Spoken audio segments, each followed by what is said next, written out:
Hey, welcome into the Five-Hole Fantasy Hockey Podcast. I am your host, Alan. This Sunday afternoon of the dreaded daylight savings time here in the States. I know Europe does it a little funny. But yeah, I'm here at 3 p.m., the quote correct time. But here with the Week 20 script today, your look ahead at the week, preview show, teams and streams targeting, news and updates from around the league.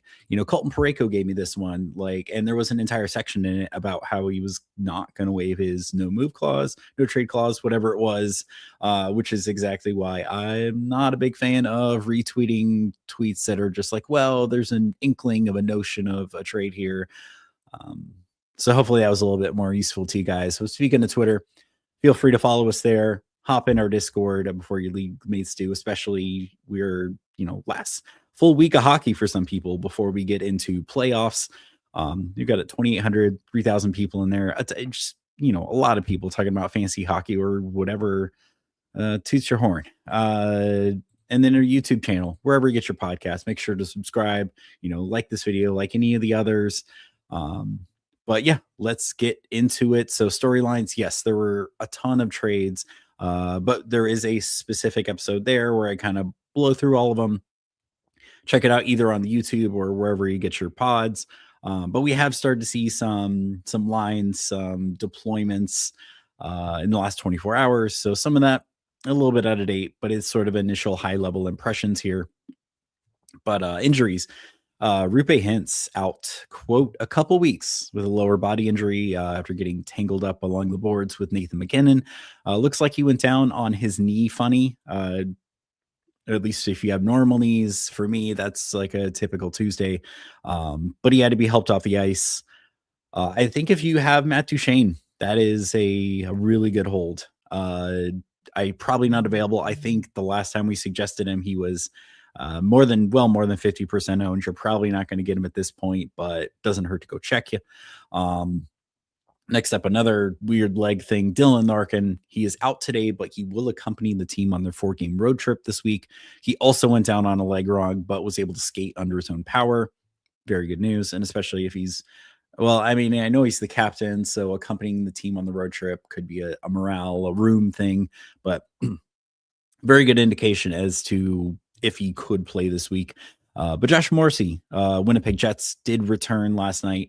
Hopefully you didn't run out and pick up Ville Heinola if you were listening to my trade deadline show. He was getting power play one with the, Neil Pionk being out, Logan Stanley getting moved, Morrissey not back yet. Like he was the fourth man up. Just hopefully he didn't run out and pick him up. And then it just, again, more injuries, but kind of an update. You got Sidney Crosby skating in a non-contact jersey. Kind of good timing because not quite an injury, but Evgeny Malkin, not the smartest move, but I guess it was probably about time. Evgeny Malkin suspended 5 games. So lines look a little goofy there. I think top line last night was Raquel, Rust, and Chinikov. Chinikov also moving up to power play 1. So yeah, again, that's who I was kind of picking up for kind of the meta of weeks 21 and 23 playoffs. So nice deployment improvement while both those guys are out. That's a huge hit to their center depth there. And next up, Mikhail Sergachev, still day-to-day with a lower body injury. He did take warm-ups last night, but was a late scratch. The nice thing we saw here, though, that Sergachev-Uyghur pairing going to be very nice. And that's it. That's great. I mean, you got Sergachev to play offense, Uyghur to play more of a defensive role in that pairing. Very evenly balanced. I like it. What do you get? I think 23 minutes time on ice. I don't think any points, but definitely still a healthy smattering of riffs for you. Dursey was power play 1, but Uyghur did see a significant amount of the power play time on ice, though. I think Dursey had 3 minutes. Uyghur had little over 2. So something to keep an eye on. Be interesting to see, again, when Sergachev comes back, how they balance those units. Shane Gostisbehere, day-to-day with a lower body injury. Looks like he was clipped by Colton Duck's skate in a very unfortunate place. But yeah, wow, Nikishin.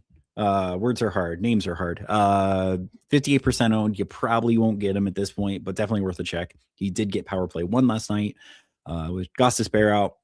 And then power play 2 had both Keandre Miller and Sean Walker. John Carlson. So there we go. He won't be available today for the Ducks. So, Jackson LaCombe, if you're still holding him, keep holding him. But a possibility for Tuesday, it's seeming more and more likely that he could be power play 1 quarterback, which I'm sure isn't a surprise to a lot of people, but he's got to actually play a game first. Jake Sanderson, Ottawa Senators, he left last night's game with an upper body injury, favoring a shoulder hit from Montour. Day-to-day, Shabbat, probably the next guy up, but I did see earlier today that he's 50% owned. Probably any league where his peripherals get you something, like he's probably already on there, but definitely 50% still worth a check.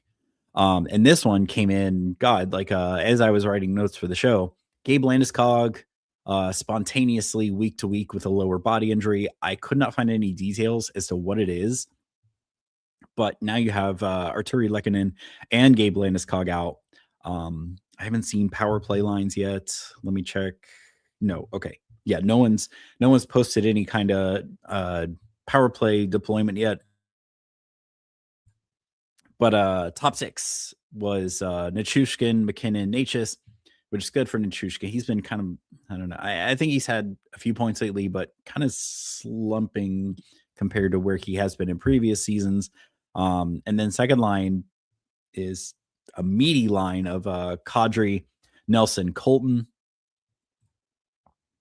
Yeah, man. Decord seems to be coming down to earth.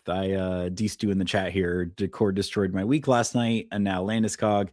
Yeah, I was hoping for Landeskog too. I don't know. For some reason, I'm down in a categories league against someone who isn't even setting their roster. Logic that I don't know.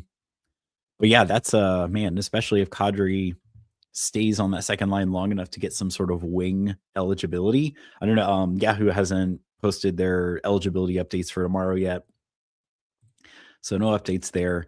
But moving on to your schedule for the week. It's rough, very rough. The heavy days are heavy and the light days are light. Tuesday, Thursday, Saturday, your typical busy days. Tuesday, you got 13 games. Thursday and Saturday, you have 14 games. But Monday, 5 games. Wednesday, 2. Friday, 2. Sunday, 6. So those light days are more critical than ever, especially for a lot of you who are right on the bubble. You have to win next week to make the playoffs. But best schedules, games played, 17 teams with 4 games. So you got quite a bit to choose from, but most of them only have 1 to 2. They're off nights. There is only 1 team. No teams have 4 and 4, unfortunately. This would have been a week to have one, but Ottawa, 4 games, 3 off nights. And then also worth mentioning, Edmonton, LA, Montreal, Philly, St. Louis, Washington, 4 games, 2 off nights. Easiest schedules. Definitely Ottawa, again, very much worth mentioning. They're at Vancouver, and then they're at home against Montreal, Anaheim, San Jose. Definitely some teams that are going to cough up some goals. Anaheim, not as plush on off nights, but Winnipeg, Toronto, Ottawa, Montreal could cough up some goals. Utah, worth mentioning, as they play Chicago twice. I think it's both on, is it both on off days? No, Monday and then Thursday. Worst schedules. So Jersey only plays Thursday, Saturday versus Calgary and then LA respectively. Not bad matchups though. Is worth mentioning, Calgary is down Zach Whitecloud. He's day-to-day. So yeah, this is, I think at this point in the season, anyone playing Calgary, that's who you load up on. At LA, yeah, still not seeing that new coach bump yet. I don't know. And then hard schedules, like teams that have tough opponents. I see Detroit out there. They're Florida, Tampa, Dallas, all on the road. Edmonton, Could be, and I think they could be a nice Friday Sunday stream, which kind of leads into streams for the week. But they do play Colorado, Dallas, St. Louis, Nashville.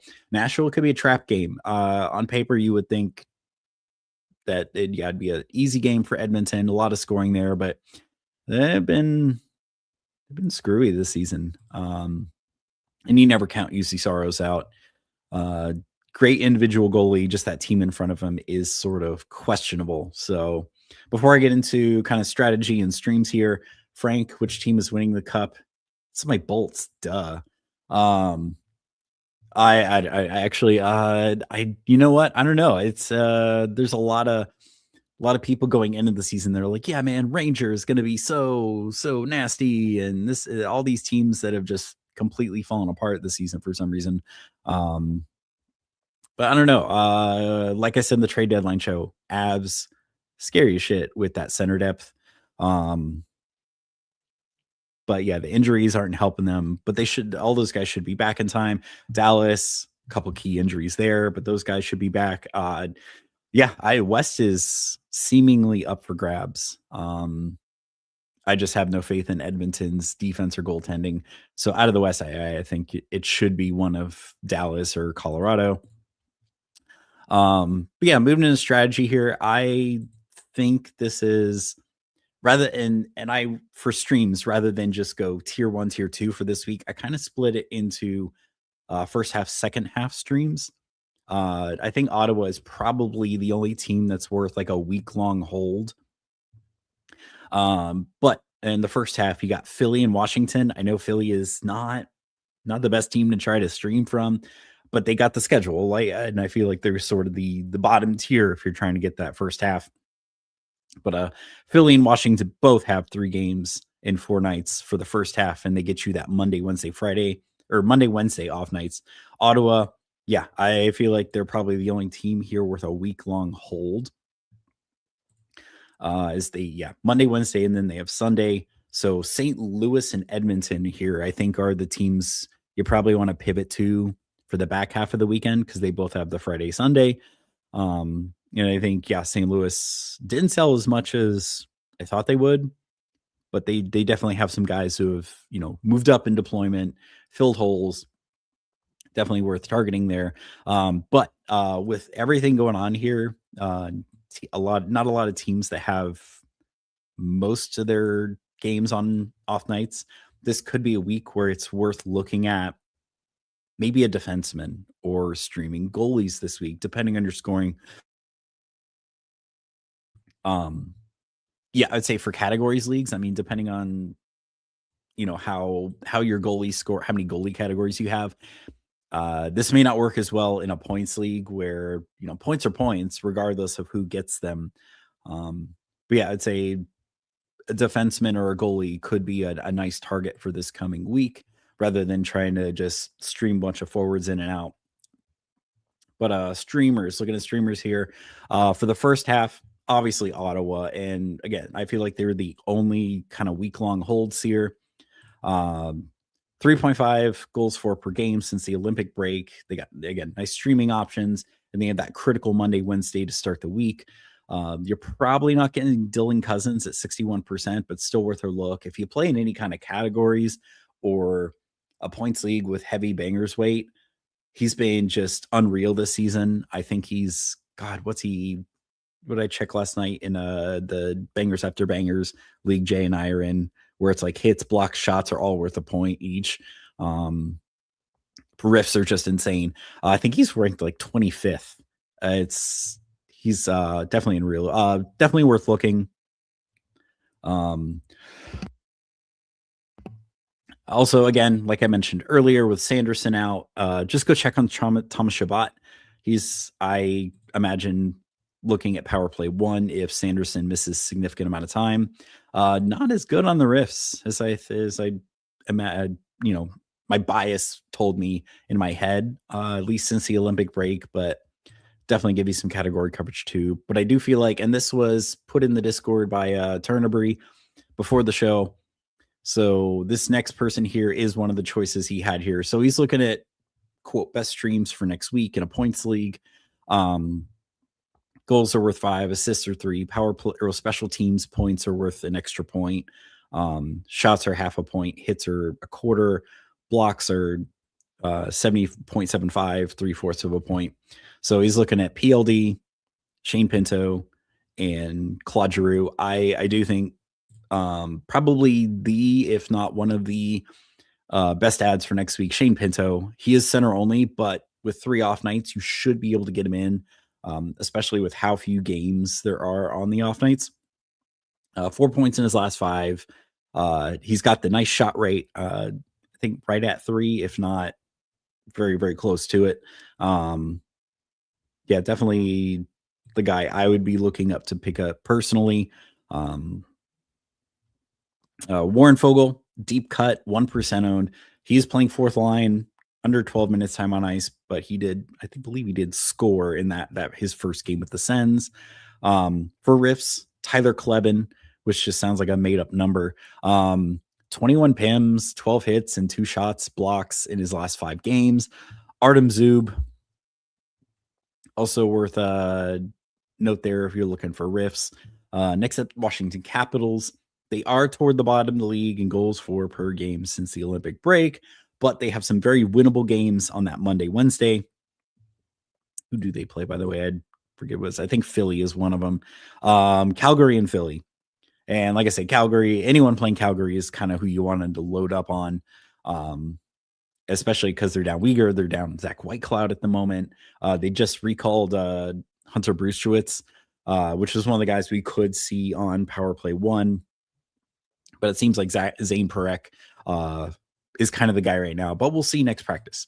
But I do wonder what the loss of John Carlson and Nick Dowd as like a fourth line shutdown, will probably shut down centerman, means for Thompson and the other defense. Logan Thompson's been again just very solid goalie this season. But I say just go check on Alexi Protas. I think he might be. Is he out right now? I didn't think he was as I was looking, doing the show notes. No, he is. He is healthy. I think he missed a game or 2 with illness. But yeah, 59% owned, 5 points in his last 4. A lot of the scoring really has been coming from that second line of Protas, PLD, and Tom Wilson. And then next up, Pierre-Luc Dubois. Been flying under the radar since returning from injury, 36% owned. He's got 4 points in his last 5. Yeah, definitely get to that. And Rasmus Sandin, sneaky, probably again under the radar defenseman stream. He does have 4 points in his last 5, and if you need category coverage, he's giving you about 2 hits, blocks, and shots a game. And then just straight riffs, Marty Fehervary, 5-hole classic, 5-hole just a historical 5-hole guy to pick up here. He's seeing about 3 hits and about 4 blocks a game. But Frank asking in the chat here, thoughts on John Carlson, the Ducks, first power play. I mean, I think and I said this in the trade deadline show too.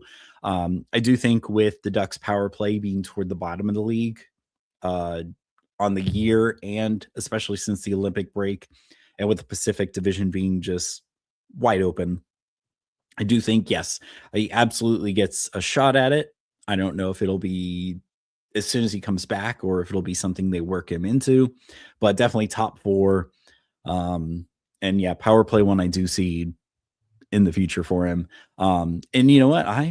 He was already seeing power play 2, kind of splitting power play 1 with Chikrin / also being on the unit. It was all over the place this season for the Capitals, but I do think there's with Obi just kind of really taking a step back, I do think there is quite a bit more upside. The Ducks, a lot of young talent, a lot of good talent, and definitely a player in that top power play I'll get to, because I do have Anaheim as like a back half of the week stream here. Next, the last kind of first half team to stream from here, Philly. I'd say this is kind of last resort. shoot for even maybe fringe guys on Ottawa, like Ridley Grieg, Fabian Zetterlund before I reach for Philly. They've only had two, they've been rocking a nice 2 goals for per game since the Olympic break, but they do have some low owned pieces that could potentially be lottery tickets for you. Michkov and Owen Tippett are both kind of out there. They're both around 40%. Um, eh, yeah, but I feel like Noah Cates has kind of been on fire, so probably the best uh, idea of a stream anyway. Someone who's just unsustainably hot could light it up for you. He has a team leading 6 points in his last 6 games, and only 5% owned. Does look like Jamie Drysdale is power play 1 right now, 4% owned. And again, it's defensemen. I feel like defensemen and goalies could be the better streams this week than forwards. He's only got 2 points in his last 6, though. And then Garnet Hathaway, old reliable if you need hits, just shy about 3 a game. Yikes, yeah, D-Stu here in the chat talking about one league. He traded John Carlson for Leo Carlson, and then has Lacombe. And then in another league, he has Carlson, Lacombe, and Gudis. I don't know. I feel like Gudis provides you with something else than something different than a Lacombe or a John Carlson. So I don't think Gudis is completely useless with the addition of John Carlson. But now back half of the week streams here. First up, I have Edmonton leading the league since the Olympic break in goals for per game. I think it was 5. Streaming options are sus. But Ekholm and Nurse, they're probably not available. They're both about 55-60% owned. Doesn't hurt to go check, though. Jake Wallman, not as good as I thought he'd be, maybe 24%. He does have 3 goals in his last 4 games, but really nothing else to really justify that pickup. I was hoping there'd be, I don't know, maybe more shots or other category coverage. So he's out there, but I don't know if I think I'd rather make room for some of these other guys. But Vasily Podkolzin, 16%, 3 points in his last 5, I forgot that he was out there doing this, but he's giving you about 4 hits a game. And then he is right around that 3 shot a game threshold that you really like for a sustainable streamer or like medium to long-term pickup. Matt Savoy, also worth mentioning, only 7% owned. He's only shooting about 2 shots a game, but he does have 7 points in his last 5. And then if you need category coverage, I mean, for what he is, an albatross contract, I mean, Trent Frederick is out there if you need some hits. He's giving you about 4 hits a game right now. Next team here, St. Louis. Not a fan of streaming their goalies with the loss of Folk and Parayko kind of being in and out of the lineup with his back spasms, but they are right around the middle of the pack in goals for per game since the Olympic break. I'd say just go check on Dylan Holloway. 8 points in his last 5, and he's giving you a little over 3 shots a game. And I think, let me double check this on air. I should have checked this beforehand, but I do think he is line 1 with Rob Tom right now. Yeah, line 1, Dylan Holloway, Rob Tom, Jimmy Snuggerud, at least according to Daily Faceoff, who, when I get there, they kind of lied to me about who might be getting some power play time there. Snuggerud and Pia Suter, probably some deep cuts out there, low ownership, and they both have points in the last 5. I mean, Jake Neighbors is also there. He's playing line 2 with Buchnevich and Kairu. But here we go. This is some juice. This is some juice here. Broberg, 5% owned, 2 points in his last 5. Now, Daily Faceoff told me that he would be power play 2 on the Rob Tom unit, but he was not. I still think he's worth watching to see if he does see power play time. Oh shit! And you know what? Like, what's Cam Fowler up to? I did not check his ownership, but he is obviously getting power play time. There we go. Cam Fowler, 26%, also an option. But he's on the other unit. What was the other unit? I know I mentioned it in the trade deadline show. Fowler's on the Buchnevich, Kairu, Dvorsky, Neighbors unit.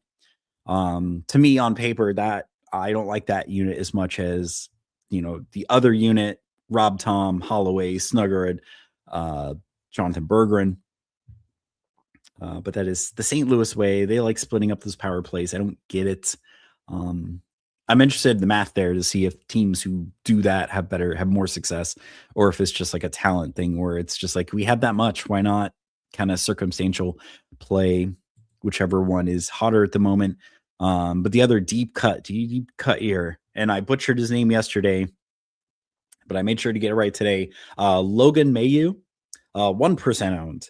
Definitely seeing increased time on ice in the last half dozen games, and should definitely see more with the subtraction of Justin Folk. Giving you a nice category coverage, 3 shots, 2 hits, and about 1 to 2 blocks a game. He saw more power play time on Friday than Cam Fowler. This could be, especially as St. Louis is one of the nicer teams. And actually, man, in 2 leagues, I was able to scoop up Rob Thomas. One league, he was just out on free agency. I picked him up this past week as a speculative ad in case he got moved. And then another league, someone dropped him. I was able to claim him on waivers this morning. Perfect timing because I'm down in that league and I need the scoring. But yeah, I just go check and see if someone goofed and dropped Rob Thomas. I highly doubt it.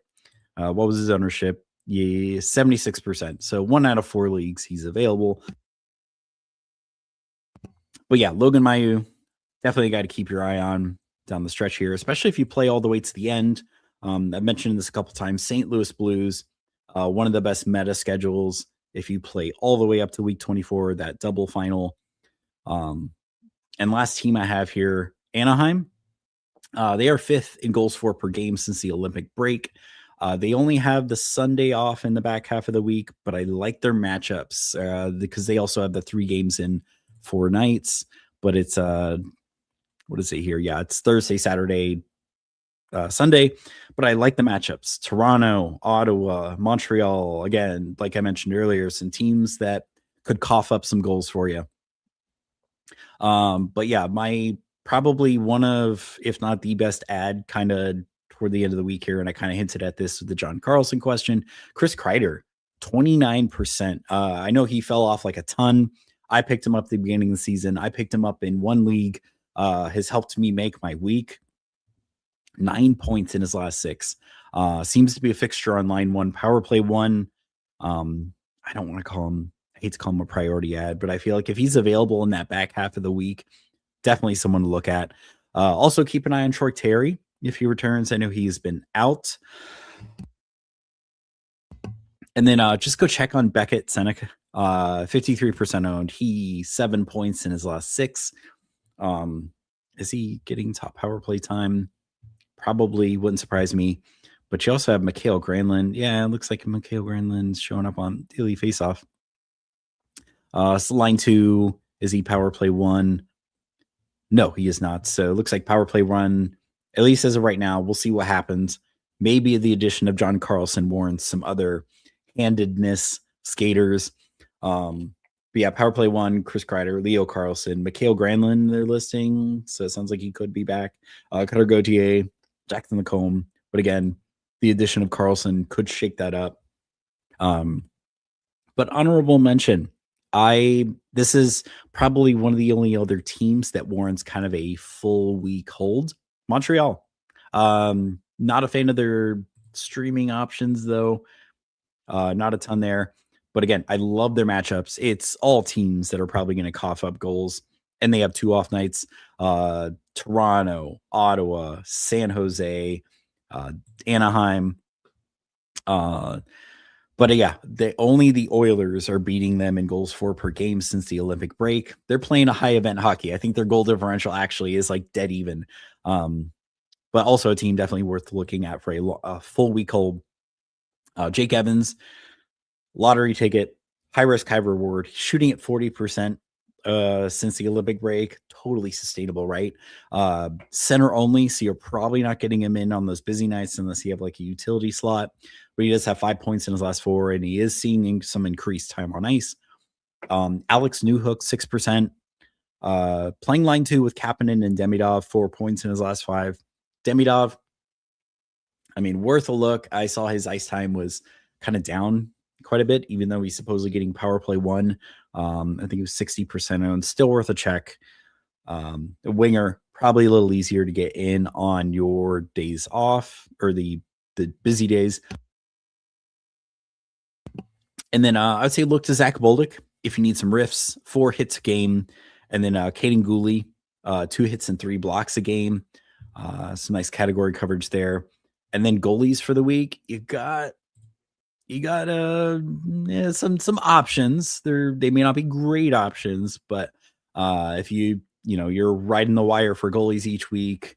First up, we have Montreal goalies. Their schedule is 2 back-to-backs, so either of those goalie are going to give you 2 starts.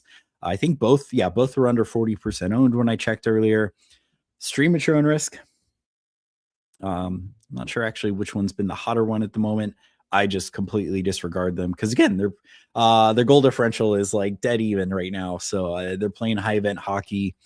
Not someone definitely in a categories league where I'm trying to protect my rate stats. Maybe in a points league, they could be worth it if goalies are very low risk. Anton Forsberg, I know LA and I mentioned it earlier, I know LA hasn't quite experienced that new coach bump yet, but their schedule is also 2 back-to-backs here. Pull that up and see who they're playing against. So first back-to-back, you got Columbus and Boston. Yikes. And then they have Friday, Saturday, and this is all on the road, by the way. They're at the Isles, at New Jersey. I mean, if Forsberg gets the Jersey game, I'm interested, but that's Saturday, busy day. You may not be able to get him in. But Anton Forsberg has been, he had a rough beginning of the season, but he has improved, been a very serviceable spot stream for the most part. And then this kind of surprised me. Arthur Shelovs has been the hotter goalie for Pittsburgh, but he's only 23% owned. Should get the start today if you still got time, if you're watching this live. Can try to get him in. That was I rolled the dice. I am playing him against Boston because I'm down in that league this week, and goalies are worth a lot. So I'm riding the hot hand. Skinner's kind of been letting me down, or I have him, but yeah, Shelovs 23% owned. 5 wins, 6 quality starts in his last 7. Remember, your quality start, you don't necessarily have to win it. You're just providing at least league average goaltending. So that's 6 to 7. That's not bad. 5 wins. And they need to split this weekend. Pittsburgh to stay alive. They lost yesterday. I think it was in overtime against Philly. A bummer because I really needed Skinner to win that game. But Shelovs is playing today against Boston, but they are at PPG. So Penguins have home ice advantage. See how that works out for him. But that is going to do it. I mean, I don't see any questions in the chat waiting for me, but that is the show. Go ahead, cue that outro.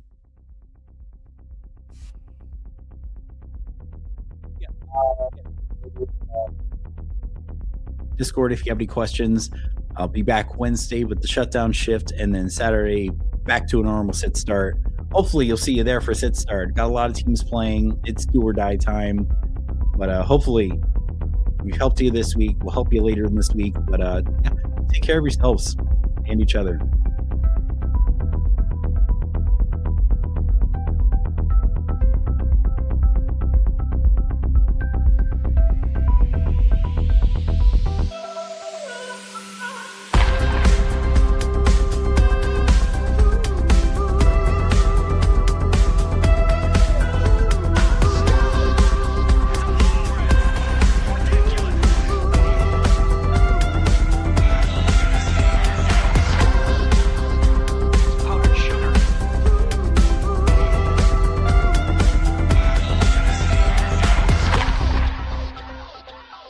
Adios, turd nuggets.